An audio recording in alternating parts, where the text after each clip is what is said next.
Desde los estudios de NTC, la red independiente presenta Noticias 1.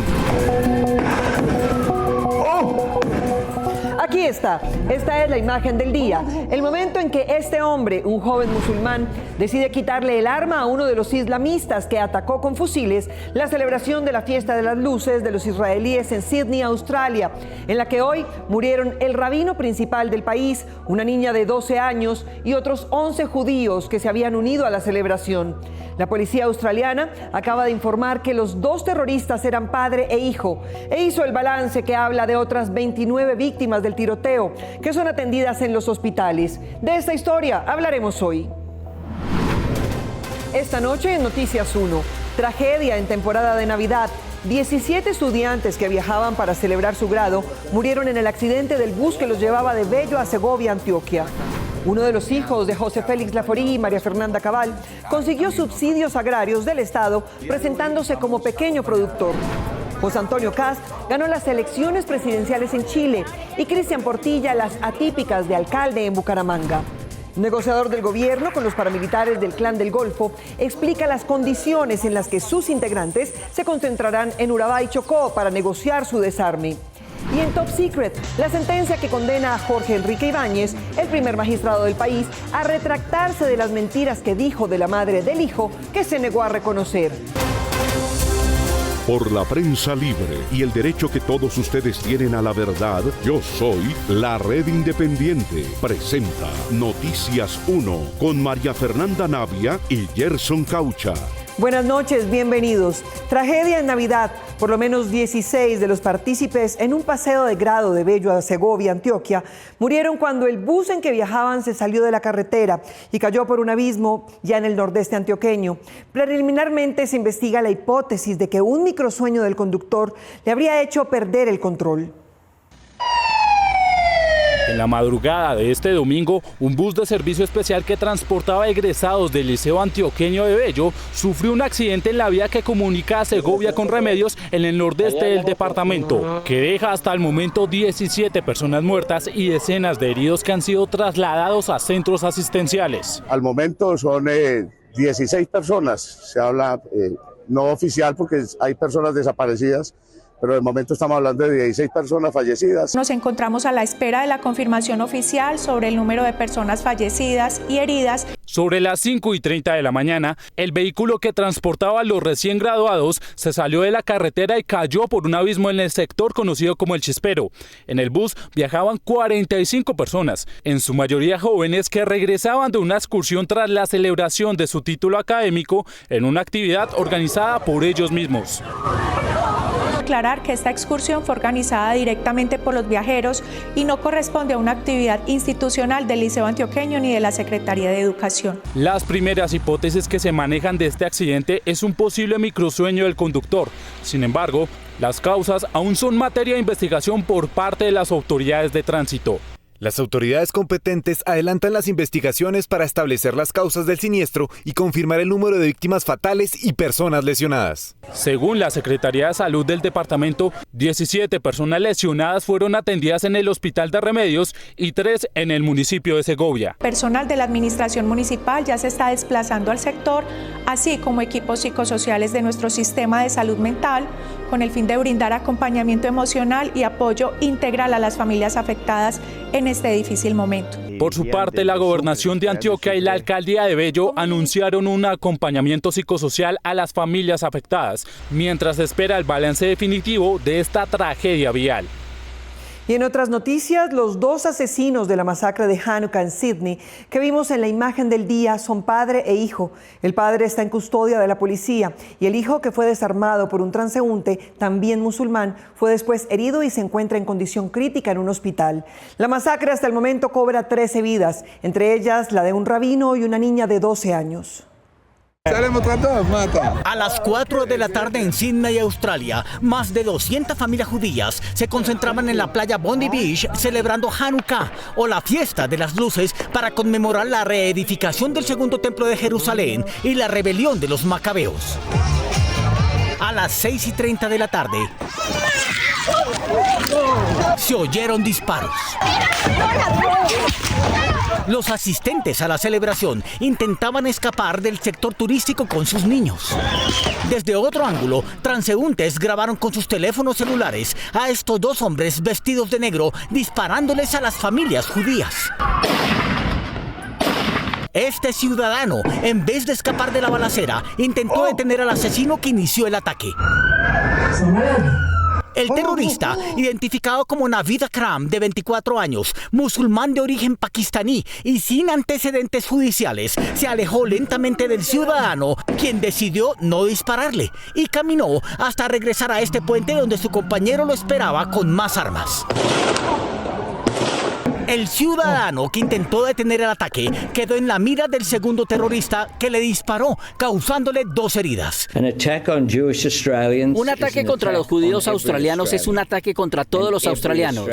El terrorista que inició el ataque y quien además tenía en el carro en el que llegó un explosivo murió y su compañero fue capturado.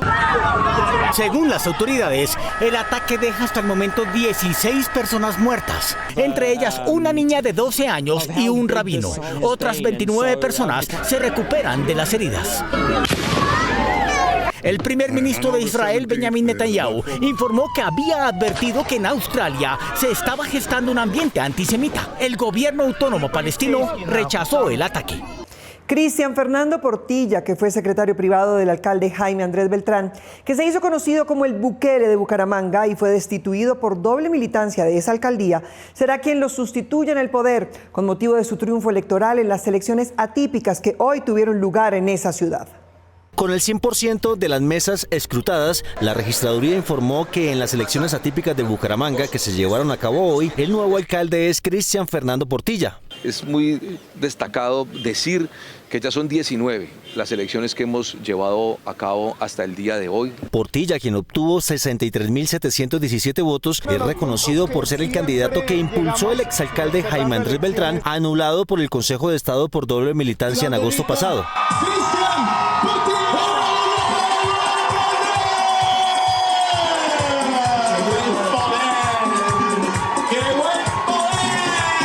El nuevo alcalde de Bucaramanga, que fue el secretario privado de su antecesor, admirador de Bukele, ganó las elecciones con el aval del Centro Democrático, Cambio Radical y del partido de la U. Gracias a cada uno de nuestros apoyos políticos y equipos políticos y partidos. El alcalde encargado saliente, que fue procurador delegado en Bogotá, explicó cómo será el proceso a partir de ahora. Vendrán el trámite de la credencial, del curso en la Escuela Superior de Administración Pública e iniciar un proceso de empalme tranquilo para que la persona asuma por el término restante del periodo la alcaldía. La registraduría implementó para estas elecciones el sistema biométrico y nuevos métodos para adelantar con rapidez los resultados electorales. Trajimos cerca de 100 equipos de biometría en algunos colegios y puestos de votación de la ciudad, de manera que haya absoluta tranquilidad. El nuevo alcalde de los bumangueses deberá posesionarse el 1 de enero y estará en este cargo 2 años para continuar con la ejecución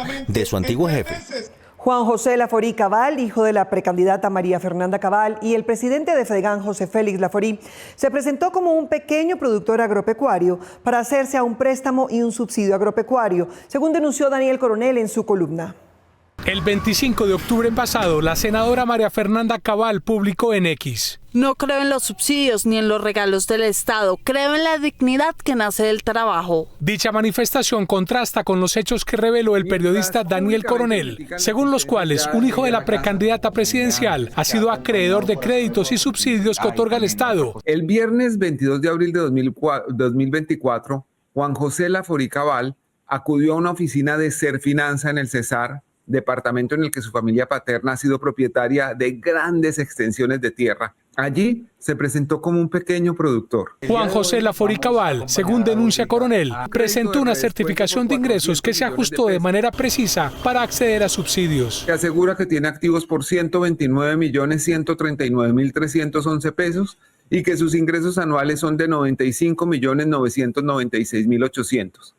Cifras que parecen el resultado de una operación de ingeniería financiera porque están justo por debajo de los topes que establece la ley para que sea declarado pequeño productor. Gracias a la certificación obtuvo los créditos. Ese mismo viernes que presentó la solicitud a Serfinanza, le desembolsaron un crédito de redescuento por 400 millones de pesos. Es decir, con fondos que Finagro les entrega a los bancos para financiar a campesinos. Según informó Coronel, el desembolso fue destinado a la siembra de palma de aceite en una de sus fincas en el Cesar. José Félix Laforí le respondió a Coronel. Él tiene el derecho como cualquier otro ciudadano colombiano, es decir, los subsidios en los que decía no creer la candidata María Fernanda Cabal son buenos cuando su hijo es el beneficiario. Mi mamá me va a dar unos buenos euritos. Este caso del pequeño productor Juan José Laforí Cabal rememora lo sucedido en el gobierno Uribe, cuando su ministro Andrés Felipe Arias entregó subsidios del programa Agroingreso Seguro a grandes terratenientes de Colombia.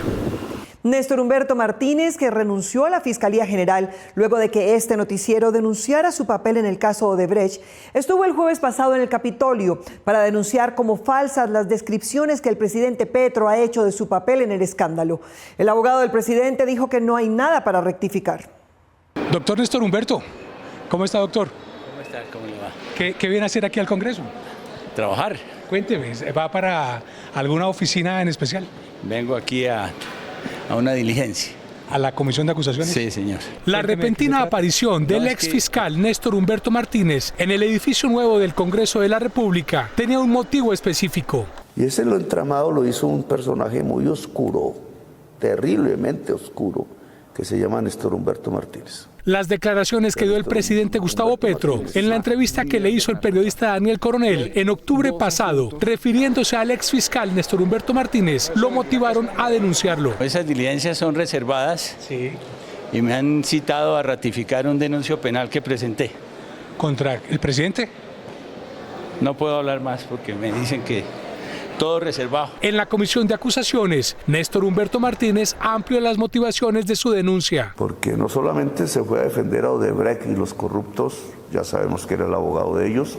Además de los sobornos de Odebrecht, tuvo otras acusaciones. Entrampó la paz. Al final de la diligencia, de manera sosegada, sí entregó declaraciones. Que yo me estaba robando unos supermercados, que yo era un negociante de la paz por unas minas de oro. Con la DEA éramos unos corruptos. En representación del presidente estuvo el abogado Alejandro Carranza. Aquí no hay una posibilidad de creer que el presidente de la República está equivocado en sus señalamientos, pero eso, la palabra final la tiene el presidente de la República para saber si se retracta o no. Unas huevas. Esto es una coima, marica. Néstor Humberto Martínez no se quiso referir a la solicitud que hizo el gobierno colombiano a la justicia estadounidense para que revele quién fue el oficial número 3 en el caso de Odebrecht, el cual no se conoció en Colombia. El alcalde de Cúcuta denunció hoy que el veedor que viajó a Estados Unidos para denunciarlo como miembro del Cartel de los Soles estaría en conversaciones con un jefe postguerrillero. Este asegura que el video en que basa su denuncia es un montaje sin inteligencia artificial. Ahí le mandé el guito, ahí le mandé esto, ahí le mandé con amigos 200 yo. Listo, vale, bien, gracias. En este video que circula en redes sociales tiene la supuesta conversación del supuesto jefe de las disidencias de las FARC, alias Richard, con el veedor de Cúcuta, José Botello, crítico de la gestión política en la frontera y quien denunció ante la DEA al alcalde de Cúcuta, Jorge Acevedo, por nexos con el Cartel de los Soles. Este video hace parte de un ataque más. Anteriormente han sacado incluso montajes donde me colocan a mí un uniforme del ELN. Hoy en día me vinculan con la FARC. Repito, si revisamos el video es totalmente editado. Según Botello, él no ha tenido nexos con milicianos guerrilleros y su interlocutor en el video no es quien dicen. Ahí aparece hasta en el video el cactus. Ni siquiera se tomaron la molestia de modificar eso. Ahora, una cosa es el video en mi cara y otra cosa es el color de la cara de la persona que colocan ahí como a interactuar. El alcalde de Cúcuta, Jorge Acevedo, denunciado por Botello, advierte con video en mano que acudirá también a denunciarlo. Ojalá la Fiscalía verifique este video y si eso es cierto, yo mismo instauraré la denuncia, me acercaré al gobierno de los Estados Unidos para que se investigue. Alias Richard, según el Ministerio de Defensa, fue capturado el pasado 30 de noviembre y su aspecto es diferente al del interlocutor del veedor en el video. Soy yo el que he denunciado en Colombia y en Estados Unidos diferentes actos, tanto de la FARC o del ELN, que me ha hecho hoy en día objetivo militar. Otro veedor de Cúcuta asegura que él publicó el video que proviene de una fuente anónima. Yo invito a la Fiscalía General de la Nación para que corrobore si este video o este material que nos ha llegado, porque la denuncia la vamos a interponer penalmente en contra de él. Después de radicadas las denuncias, se comprobará la veracidad del video y si el denominado alias Richard, jefe de las disidencias de las FARC, es el mismo que interactúa allí. Entre junio y octubre pasado, según los registros de suministro de combustible para los carros de la policía de Cúcuta, uno de ellos habría adquirido gasolina suficiente para darle una vuelta a la circunferencia del planeta Tierra.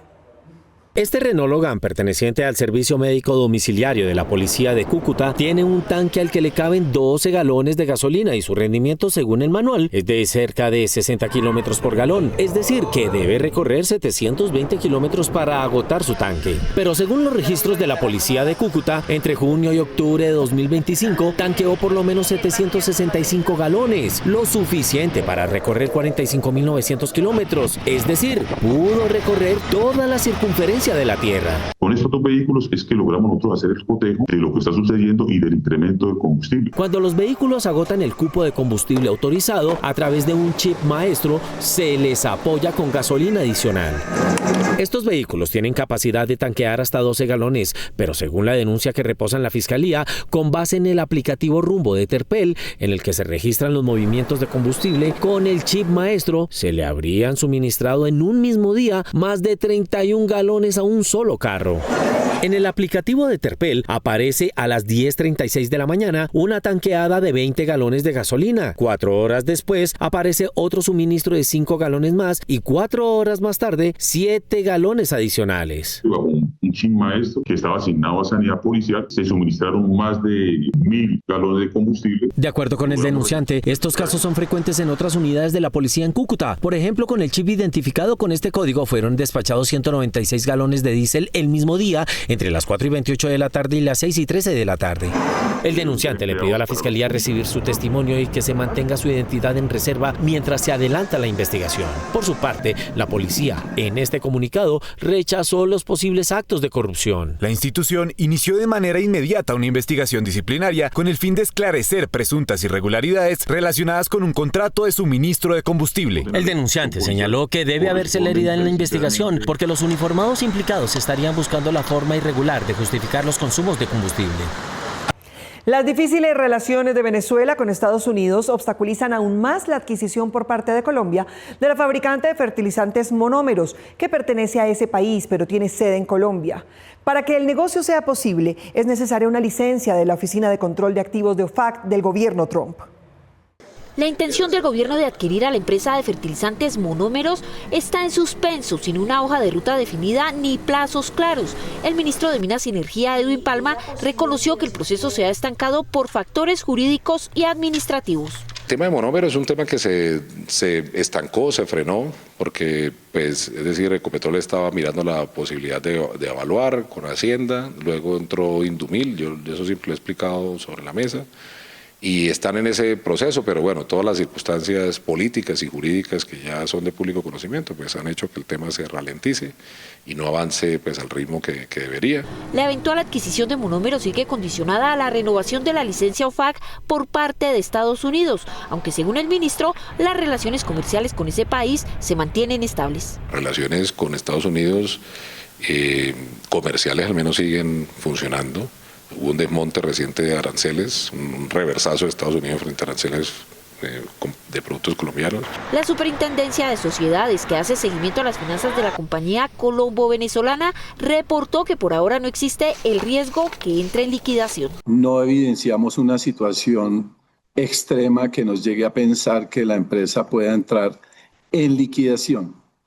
Entre otros factores porque la empresa básicamente, sus mayores, digamos que acreedores son vinculados, o sea, empresas que tienen que ver con el sector venezolano. Actualmente, según el superintendente de sociedades, la deuda de la compañía se ha reducido frente a meses anteriores. El monto de sus acreencias hoy puede ser menor o es menor a lo que fue hace unos meses, como quiera que está basado en el precio del dólar y pues para todos es conocido que el precio del dólar ha disminuido.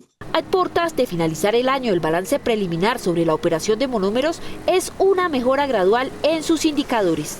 Y en otras noticias, para marzo de 2026, los negociadores del gobierno con la estructura narco-paramilitar que se hacen llamar Ejército Gaitanista esperan que ellos concentren a su gente en zonas de ubicación temporal en Córdoba y Chocó, según lo pactado con sus líderes en Qatar.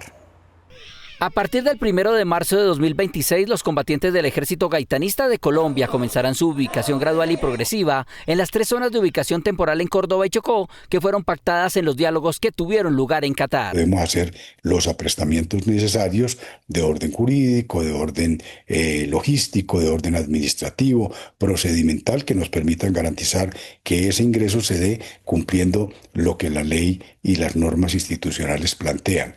Álvaro Jiménez, jefe de la delegación del gobierno en la mesa, aseguró que ya vienen socializando esta iniciativa con las comunidades. Un territorio que sea fácil de garantizar en materia de seguridad y que garantice que el grupo no tenga ventajas militares por el agrupamiento ni ventajas de otro tipo y que el Estado pueda estar en el territorio y ejercer sus tareas. Durante el segundo ciclo de diálogos también se pactaron garantías judiciales para los combatientes que iniciaran el proceso. Indica que en la SUD y en el proceso de tránsito hacia las mismas están habilitados por parte de la ley para que el presidente haga la solicitud de levantamiento de aquellas que corresponda, tanto en el ámbito nacional como también de pedir la suspensión de aquellas que tienen que ver con el ámbito internacional. De igual forma, el Ejército Gaitanista se comprometió a no instrumentalizar a los menores de edad para la guerra. Hay un compromiso de no reclutamiento, de no uso, de no utilización de los menores,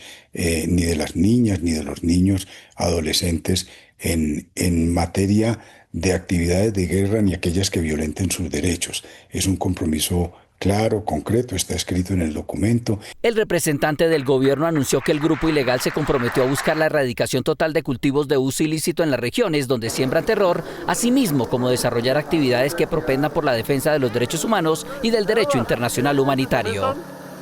La expedición de copias de los certificados de registro civil de nacimiento, que antes implicaba viajes y filas, ya es posible virtualmente en el portal de la registraduría. La registraduría habilita un servicio en línea para que los colombianos puedan obtener copias digitales de sus registros civiles. Estos duplicados tienen validez legal y puede utilizarlos para afiliaciones en salud, inscripción en cajas de compensación y otros trámites que no requieran espacios para notas como una rectificación de nombre o una anotación de matrimonio. A través de la página web de la entidad, los ciudadanos pueden solicitar su copia en la pestaña de registro civil, diligenciar los datos requeridos y pagar 17.850 pesos. La reproducción del registro se envía por correo electrónico en formato PDF con una firma digital del funcionario competente y un QR que valida la veracidad del documento. Los destinos favoritos de las fiestas de Navidad y Año Nuevo ya no son en Estados Unidos, lo que indican los indicadores.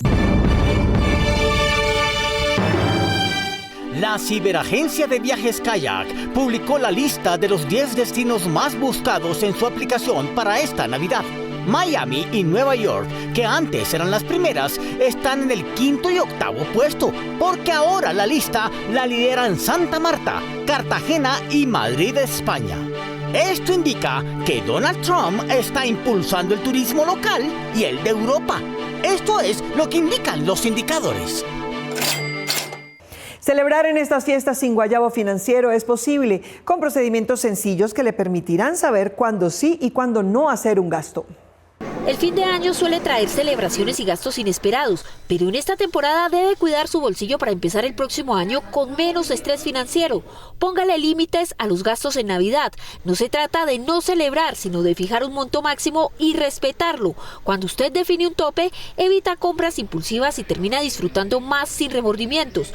Priorice las experiencias. Un detalle sencillo o una actividad compartida vale más y cuesta menos. El mejor ahorro es el que no afecta a su relación ni su tranquilidad. Compare precios antes de comprar. En esta temporada se anuncian muchas ofertas que no son reales. Tómese 2 minutos para revisar el precio en otro comercio. Ese pequeño hábito puede representar un ahorro significativo en fin de año. Y recuerde, el fin de año no debe convertirse en una excusa para endeudarse, sino en una oportunidad para empezar con orden y tranquilidad. La Oficina de Naciones Unidas para los Derechos Humanos en Colombia ha verificado el reclutamiento forzado y o engañoso de 128 niños, en su mayoría indígenas, y el asesinato de 69 defensores de derechos humanos este año. El gobierno reconoce que afronta múltiples crisis humanitarias. En diferentes visitas de terreno, las personas me han dicho, si hablamos, nos matan, pero si no hablamos, también nos matan. El panorama de los derechos humanos en Colombia por el asesinato de defensores de derechos humanos, el reclutamiento de menores de edad, el desplazamiento y confinamiento en las regiones sigue vigente. De 1 de enero al 30 de noviembre de este año, hemos recibido 198 alegaciones de homicidio de personas defensoras, de las cuales hemos verificado 69 casos. El gobierno nacional es consciente de lo que está ocurriendo en los territorios y respondió a las observaciones de la misión de Naciones Unidas. La situación de derechos humanos es un balance complicado porque, como ustedes saben, pues la reconfiguración de las dinámicas del conflicto armado ha conllevado a múltiples crisis humanitarias en los territorios. Situaciones que han conllevado a que el gobierno tome medidas. Vamos a culminar el proceso para expedir el decreto presidencial de la creación de la Comisión Nacional de Aplicación del Derecho Internacional Humanitario. El reclutamiento de niños y niñas sigue dejando en evidencia la clara violación de sus derechos. Hemos verificado 128 casos, incluidos 44 indígenas y 7 afrodescendientes. Sacamos hace 2 semanas la Guía de Prevención del Reclutamiento, que busca fortalecer toda la articulación institucional para dar respuesta a un tema tan importante. El gobierno también viene adoptando medidas para evitar que se sigan presentando secuestros en Colombia, que según la Policía Nacional, entre enero y julio de 2025 se registraron 256 casos. José Antonio Kast se impuso en la segunda vuelta y es el nuevo presidente electo de Chile. Según los resultados oficiales del servicio electoral, el candidato de derecha ya cuenta con cerca del 58% de los votos, superando a la candidata oficialista Janet Jara, logrando una victoria contundente y representando un giro político hacia la derecha tras el gobierno de Gabriel Boric. Kast basó su campaña principalmente en la seguridad ciudadana y el fortalecimiento de la autoridad del Estado. Planteó una política de mano dura contra el crimen y el narcotráfico y también propuso un control más estricto de la migración. José Antonio Kast, nuevo presidente electo de Chile, asumirá el poder el 11 de marzo del próximo año. Este es Noticias 1, la red independiente. El Tribunal Superior de Bogotá tuvo que declarar nula la sentencia condenatoria contra un sindicado de violación, porque la jueza del caso basó su sentencia en jurisprudencia y leyes inexistentes que le dio una aplicación de inteligencia artificial. Las altas cortes han asegurado que la inteligencia artificial sí se puede usar en la rama judicial, aclarando que esta no puede sustituir al juez. Sin embargo, tanto los tribunales como las cortes han encontrado procesos en los que la IA se convirtió en el verdadero juez. Ya no sabemos quiénes están detrás de las decisiones y por ende hay una pérdida de la honorabilidad de quienes representan la función judicial. El caso más reciente fue la nulidad que decretó el Tribunal Superior de Bogotá en una condena contra un hombre por abusar sexualmente en más de una oportunidad de una mujer en silla de ruedas, tras detectar que la juez 21 penal del circuito de Bogotá dejó en manos de la IA esta decisión. Contaba con argumentaciones legales, jurisprudenciales y doctrinales que no estaban acorde con la realidad jurídica y normativa. La jueza citó supuestas sentencias de la Corte Suprema de Justicia que no existen, leyes equivocadas y obras inexistentes de autores reconocidos. Cuenta con protuberantes falencias que a un buen conocedor de derecho resultan absurdas, irreales y del todo inciertas. Un Estado representado por un funcionario judicial que no le dio la importancia al caso, que prefirió pasarlo por una inteligencia artificial generativa y que tomó una decisión que te afecta. Para el magistrado, el fallo demostraba que la jueza no tenía los conocimientos para su cargo o que de manera irresponsable utilizó la IA. Las víctimas de violencia basada en género de verdad desconfían un montón de la justicia porque este tipo de violencias son rápidamente desestimadas por juezas y jueces. Para los expertos, esta situación situación es preocupante si se tiene en cuenta que en Colombia la tasa de impunidad en delitos sexuales supera el 90%. Le tienes que decir a la víctima, no solo te tuviste que aguantar todo este proceso, tienes que aguantarte ahora una nulidad. La persona a la que tú denunciaste ahora va a decir que cualquier cosa que salga de acá no es válida. Por estos hechos, la Comisión Nacional de Disciplina Judicial compulsó copias para que se investigue a la jueza, quien podría ser sancionada. El precio de un posgrado no puede ser el factor definitivo para escogerlo. Lo más importante a tener en cuenta es la verdadera pasión del estudiante por la materia en la que quiera especializarse. En Colombia hay más de 400.000 estudiantes cursando estudios de posgrado según las cifras del Sistema Nacional de Información de la Educación Superior. Elegir correctamente sus estudios de profundización es clave para su crecimiento profesional y su proyecto de vida. La pregunta grande allí que nos debemos hacer es, ¿qué me apasiona a mí para poder desarrollarlo y ejecutarlo? Tenga en cuenta si le interesa profundizar en la misma área del conocimiento de su pregrado o si prefiere especializarse en nuevos campos del conocimiento. La importancia de que si el posgrado está alineado a nuestros intereses propios o si más bien está alineado a nuestro ejercicio profesional. Analice las diferentes ofertas de las instituciones de educación superior. Tenga en cuenta el pensum académico, el costo y si es de modalidad híbrida o presencial. No es lo costoso ni lo económico, cómo yo voy a poder realizar como esa recuperación de esa inversión académica. De acuerdo con el Ministerio de Educación, los posgrados con mayor número de estudiantes son maestría en educación, especialización en gestión de proyectos y especialización en gestión pública. Reflejos es la primera película colombiana en aplicar efectos visuales y crear escenas con modelos de inteligencia artificial.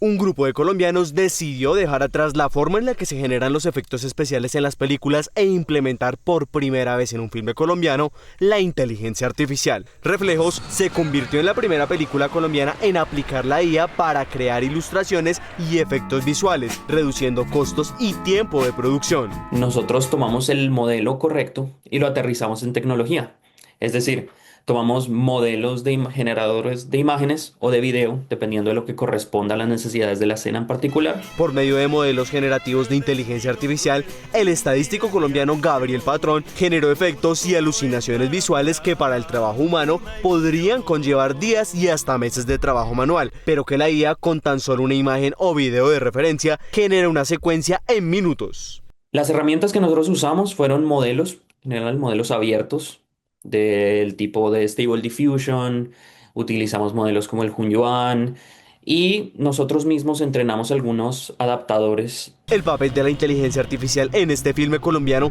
consistió en recrear y distorsionar escenas dando tan solo un clic en el modelo de inteligencia artificial. Adiós a la Equidad Seguros. El equipo capitalino completó su cambio de identidad. Ahora se conocerá como el Internacional de Bogotá. Ya presentó su primera camiseta con la que espera alcanzar buenos resultados y dar de qué hablar en los torneos de 2026. El Internacional de Bogotá sigue tomando forma. El club capitalino en su casa, el Estadio Metropolitano de Techo, hizo la presentación oficial de su primera camiseta, que llevará el dorado que domina el escudo junto al blanco y el negro. El equipo ya confirmó 3 incorporaciones para lo que será el primer semestre de 2026. Ya hay varias que se filtraron, como la de Raúl Vázquez y Facundo Bonet. También tenemos un técnico nuevo que es Ricardo Baliño. Su presidente, Nicolás Maya, sabe que deben obtener buenos resultados para atrapar nuevos hinchas o tal vez reconquistar a los de la ya extinta Equidad Seguros. Tenemos que hacer un año espectacular. La verdad es que este año que pasó no fue satisfactorio en ningún nivel. También hicieron oficial su condición de embajador de la marca Bogotá. Hemos extendido también una invitación oficial a todos los demás equipos de fútbol de la ciudad de Bogotá. Ojalá se animen también a llevar esta marca. El próximo año se revelará el segundo uniforme y se espera en los próximos días confirmar al arquero venezolano Wilker Fariñez. Como la Corte Constitucional es el tribunal de cierre en Colombia, su presidente es a su vez la cabeza de la rama judicial. Él, Jorge Enrique Ibáñez, fue sentenciado por un juez municipal de Neiva a rectificar las mentiras que dijo sobre la mamá de su hijo no reconocido. Llegó el momento de Top Secret, la vida secreta de los famosos.